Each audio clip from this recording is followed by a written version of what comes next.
Good morning, family, friends, and colleagues. This is Ty, the modern Renaissance man. I'm here to talk about an important topic that seems to be plaguing a lot of families, human beings indirectly all across America, and it's cancer. And I'm talking about the disease. And just to make it a little easier for people to understand, because what most people end up finding out is that when they go to a hospital or to their doctor and they get diagnosed with cancer, instantly they feel like they've just gotten a death note. Like, this is it. Go get your house in order, get your affairs in order, because pretty much you're going to die. So, to make it a little bit understandable, cancer is a disease in which cells in the body abnormally divide, and by abnormally dividing, they end up destroying tissues in the body. So, what are cells? Cells are just nothing but things in our body, little small organisms that carry out certain functions. So for instance, red blood cells. Red blood cells carry oxygen all over to different tissues in the body. So the way that they do this is through the circulatory system, which are your veins and your arteries. They carry oxygen to different tissues in the body, like I mentioned, and then once they take oxygen to those particular parts of your body, they become deoxygenated. In other words, they lose the oxygen. Now, where do they go to get that oxygen? They travel right on back through to the lungs to get reoxygenated to carry oxygen back to the body. So cells are just organisms that carry certain functions out. You have, for instance, if you get sick and you get like germs or something within your system, you have something called white blood cells, and they go out and they kill off certain diseases that's within the body. Now, what makes cancer so unique is that it can cause different cells in the body to divide depending on where it's at in your body. Say, for instance, they can start to divide abnormally in the prostate, in the breast, in the bone. I mean, nowadays it's pretty much anywhere. So that's pretty much what cancer is in a nutshell. Most people think cancer is something that just gets into their body and all of a sudden it just starts eating away at them, And so that's what it is. It's just an abnormal division of a bunch of cells that as they start to divide and all that, they end up destroying tissues within the body. So now, in today's world, most oncologists have to treat you by either radiation or chemotherapy. Those are the two biggest things that they treat you with today. Matter of fact, most of them that I'm told, that I know, they can't treat you no other way but by those means. So what they don't let you know is that most people go in there uninformed. They just instantly tell them, hey, you have cancer. The sooner we get a hold of this, the better. If we go ahead and start the radiation and the chemo right now, we can get a jump start on this thing. But what needs to be explained is what these things do to your body. For instance, they don't tell you that chemo radiation pretty much has a 90% fail rate. Yes, a fail rate. And what they don't tell you is that they're going to completely wipe out your immune system for you to be able to fight off even something as easy as a common cold. So most patients that I've had that had cancer and some that have passed away from it, they really don't die as a result of the cancer. They die as a result of complications of cancer. So they end up having multiple organ failure, respiratory failure, kidney failure, that falls in the category of organs as well. But the reason why is because once they get their chemo and radiation done, your immune system is completely wiped out. And not only that, certain cells in your body that carry out normal bodily functions, those kind of get wiped out too or somewhat destroyed. So you have no way of having no kind of protection. So that's why you find that a lot of people that have cancer, they instantly start to lose their hair. They lose a lot of things, and they walk around, and some people have to wear masks depending on the situation. Some people can't even leave the hospital because they want to keep them in a sterile environment because they don't want you even to run the risk of getting the smallest allergic reaction to anything. So that's why it's such a devastating thing. Now, what I find really interesting is this. Most people that I come across that got cancer, they always say, I didn't even know that I had it. Because most of the time they're fine. And in this particular situation, they just say, I went in for a checkup and I found out I had cancer. But all this time, they seemed like they were fine. So what I find out and what my research is that it all comes down to diet. What you're putting in your body. We've heard the term before, you are what you eat. So a pretty interesting quote that's pretty much from the Bible, but is reworded away. It's from a guy I mentioned before named Earl Nightingale. He said, your mind doesn't care what you plant in it, but it will return to you what you planted. So I think of this the same way with the body. In a sense, yes, your body does care what you put in it because, if you put the wrong thing in there, sometimes you can have a reaction where you're throwing up because it's, from getting food poison or something like that. But my point is that depending on what it is, your body does not care what you plant in it, but it will return to you what you planted in it. So I have a hard time with some folks that say, they're morbidly obese, but then they tell me I hardly eat anything.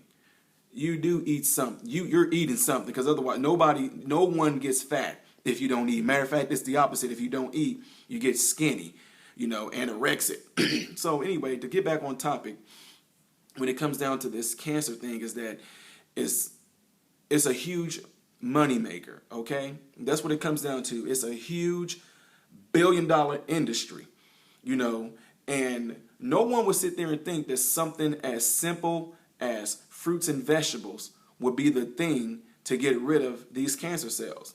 You don't even have to take my word for it. Go on YouTube, look at other videos, look at testimonials of people who've had stage 4 cancer, pancreatic cancer, breast cancer, cervical cancer, bone cancer, leukemia, and they've actually completely healed themselves of it. Now, these people are showing you their medical records, they're showing you their x-rays, they're showing you the disc, they're showing you the doctor's report of showing the stage of cancer that they had, and then they actually able to come back to you and show you what the doctor is saying after months or even maybe a year or so of them pretty much taking care of themselves through natural remedies. So what ends up getting put on their report is the cancer is in remission, and it's pretty much gone. Don't take my word for it. So now the question comes down to it is, what can you do to fight this off?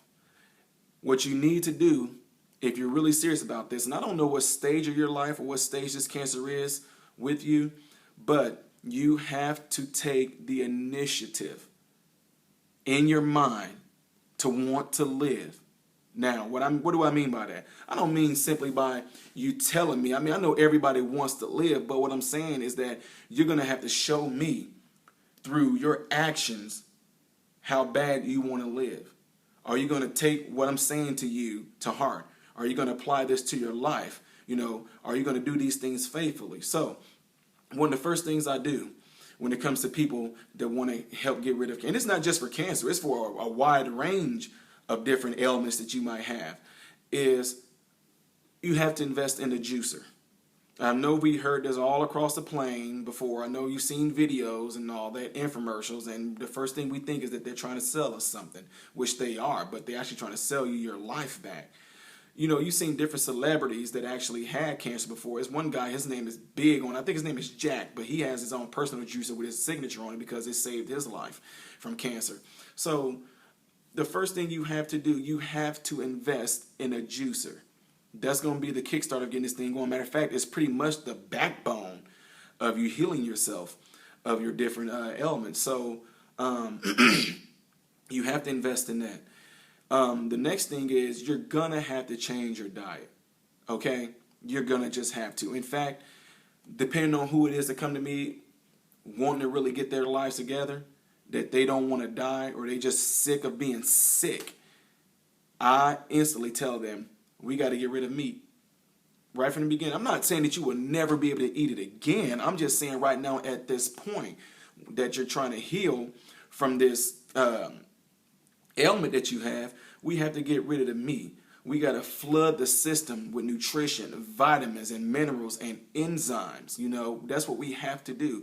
So the reason why I recommend doing the juicing is because for one, when you juice, it's already broken down. You saving your digestive system a step. You know, it doesn't have to go into the stomach and be broken down into a certain form of like liquid, pass through the duodenum into the small intestines, and pretty much absorbed by the body then. So you're saving your body a step. Your body doesn't have to work as hard to break it down into the form that it's going to be put in anyway. And also, when the juice gets into your system, it starts to pretty much get absorbed by the body within 15 minutes of being digested. So that's why juicing is huge. And on top of that, the great thing about juicing is that you're getting those live enzymes put into your system immediately. Now, some people ask me, can they just go to the store and buy carrot juice or buy the juice that I'm going to actually be recommending you guys do? And the reason why I don't want them to do that is because when you go and buy juice from the store, you know, unless you read on the back of the label and it says that this juice was pretty much pressed and that's it, then that's good. But I haven't yet to find any that's been done in that particular sequence. So what I find is that the juice ends up being like pasteurized, homogenized, whichever the one it is. But so the crucial thing about that is that if it's been done that way, the juice has lost its enzymes. So you might end up having some nutrients and some vitamins that are still in the juice, which is still going to be good for you. But the particular thing that I want to stay in there are the living enzymes. Those are very important as far as boosting your metabolism. So depending on how far along you are in this particular stage in your life, if you've been diagnosed with cancer and they say that this is stage 3 or stage 4, you have to pretty much go on a diet where you are going to be ingesting pretty much a lot of fruit and vegetables, especially carrot juice. So for right now, I don't know where you are in your life, but I would ask you, do you want to live? You tell me yes, of course you're going to live, but then you're going to have to show me that you want to live. You're going to have to go and invest and go buy these things. And the thing is that like when it comes to like carrot juice, that's one of the cheapest things in the grocery store, in the produce aisle that you can get is the carrot juice. Now, depending on how extreme some people are, I also recommend doing the coffee enemas. Now, the thing about coffee enemas and what makes them so great is that the coffee enema goes directly into your bowel, not your bile, let me take that out. It goes directly into your gut or your intestines. It stimulates the bile ducts to release the toxins that's within it. So when the bile ducts release those toxins, it allows the liver to pretty much completely be fleshed out. When the liver is completely fleshed out, the liver is then able to go and pretty much pull toxins that are probably just sitting there lingering in the body. See, that's the bad part about having a certain type of diet to where you are ingesting a whole lot of toxins is this. The liver pretty much is your immune system, okay? The kidneys is what cleans the blood.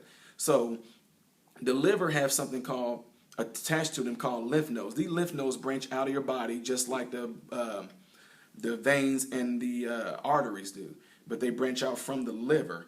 So what the liver does is the liver pretty much is your immune system. But here's the thing. Over years and years and years of you eating a certain way and putting a ton of different toxins and carcinogens in your body, the liver is pretty much trying to deplete these things out. But what would happen if you continue to put a bunch of toxins in your life while the liver is steady trying to pump them out? You get buildup. So these things start, these carcinogens or these free radicals, they start to build up in your body. And when they build up in your body, they pretty much find a place to rest. So let's just say, for instance, your liver has these toxins full in it. And then you have these lymph nodes that branches out to go all over your body. Well, they're full too. So now these free radicals or these cancerous cells, they have nowhere to go. So they end up finding their way into your circulatory system. Your circulatory system circulates it throughout the body, and sometimes the cancer will find its resting place in your lung. Sometimes it'll find its resting place in your cervical or your bladder or your prostate or your breast or your colon. And when they get there, what ends up happening is that they end up having a blood vessel, a bloodline attached to it that continues to feed it. So once again, once these things build up, and have nowhere to go, they'll find a resting place and they'll grow. And that's where we end up having to, things like tumors start to grow. And the dangerous thing about that is that the body actually will, pretty much form like a capillary or a blood vessel that will actually be used by that tumor or by that cancer to feed it.